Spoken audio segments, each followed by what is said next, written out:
نحمد و نصلی علی رسولہ الکریم و اما بعد فاعوذ باللہ من الشیطان الرجیم بسم اللہ الرحمن الرحیم۔ جب بھی کوئی پریشانی یا بے چینی ہو اور آپ کا دل بے چین ہو، روح تڑپنے لگے اور دل بوجھل سا ہو جائے کہ ایک ایسے کہ جیسے کوئی چٹان کسی نے دل پر رکھ دی ہو، اور پریشانی کا عالم ہو کہ پریشان حال ہو جائے انسان، یا تو معاشی طور پر، یا بیماری کی زد میں آ کے، یا ازدواجی طور پر انسان جب پریشان ہوتا ہے، یا اولاد کی وجہ سے، یا اولاد کے رشتوں کی وجہ سے کوئی پریشانی لاحق ہو تو اللہ سے رجوع کریں، کیونکہ حضور اکرم صلی اللہ علیہ وسلم جب کوئی درپیش ہوتی پریشانی یا کوئی مسئلہ درپیش ہوتا، حاجت ہوتی، تو جائے نماز پر آ کر اللہ سے رجوع کرتے، اللہ سے مانگتے، تو اللہ وہ حاجت پوری کر دیتا، کیونکہ اللہ ہی حاجت روا ہے، مشکل کشا ہے،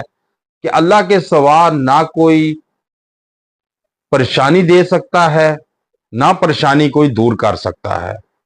نہ کوئی بے چینی دے سکتا ہے، نہ کوئی بے چینی دور کر سکتا ہے۔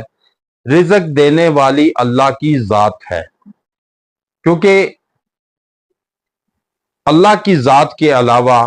نہ کوئی دے سکتا ہے نہ لے سکتا ہے۔ اس لیے جب بھی کوئی پریشانی، بے چینی یا کوئی ایسی کیفیت ہو کہ جس سے انسان بوجھل سا محسوس کرے، اپنے دل بیٹھتا جائے یا دل پر بوجھ سا آ جائے، انسان مایوسی کے عالم میں چلا جائے،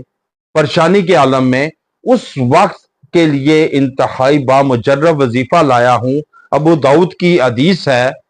کہ جب کوئی پریشانی لاحق ہو اس وقت یہ وظیفہ پڑھ لیں۔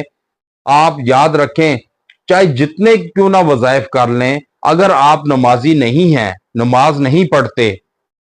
تو آپ کے وظائف تمام کے تمام بے سود ہیں، کیونکہ نماز ہی اللہ سے ناطہ مضبوط کرنے کا، جوڑنے کا سلسلہ ہے۔ جب آپ نماز پڑھتے ہیں تو اللہ کی مدد میں، اللہ کی رحمت میں، اللہ کی نظر میں آ جاتے ہیں، اور جب اللہ کی رحمت میں، نظر میں آپ آ جائیں تو پھر نہ کوئی چھیڑ سکتا ہے نہ کوئی چھوڑ سکتا ہے۔ اس لیے اللہ سے رجوع کریں، اور اس وقت یہ وظیفہ ہر فرض نماز کے بعد ایک مرتبہ پڑھ لیں۔ اگر آپ کو نماز میں یاد نہیں رہتا تو پھر آپ کسی ٹائم بھی اول و آخر ایک مرتبہ درود ابراہیمی کے ساتھ آپ 3 مرتبہ یہ پڑھ لیں، اللہم رحمتہ کا ارجو فلا تکلنی الی نفسی طرفت عین اصلی لشانی کلہ لا الہ الا انت۔ یہ آپ 3 مرتبہ پڑھ کر دعا کریں، اے اللہ میں تیری رحمت کی امید کرتا ہوں، تو مجھے پل بھر بھی میرے نفس کے سپرد نہ کر، اور میرا سارا حال درست کر دے، تیرے سوا کوئی معبود نہیں۔ اس لیے یہ دعا پڑھیں، اگر آپ فرض نماز کے بعد 1 مرتبہ پڑھ لیں،